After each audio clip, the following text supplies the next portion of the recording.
If your sketches look like stick figures, you're a budding artist in disguise.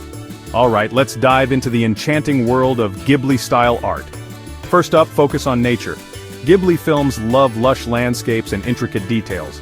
Grab a green-colored pencil and start with some gentle sweeping lines for trees and bushes. Don't worry about perfection, nature is beautifully imperfect. Next, characters. Think soft, rounded shapes and expressive eyes. Start with simple circles for the head and body, then add those big, soulful eyes that capture emotion. And don't forget the whimsical outfits, think cozy sweaters and flowy dresses. Now color time. Use soft pastel colors to create that dreamy Ghibli vibe. Layer your colors gently and let them blend naturally, no harsh lines here. Finally, add those magical details. Little sparkles, floating leaves, maybe a friendly soot sprite or two. Just have fun and let your imagination soar. And there you have it, your very own Ghibli-inspired masterpiece. Remember, the key is to keep it light, whimsical, and full of heart. Happy drawing, and may your art be as magical as a Studio Ghibli film.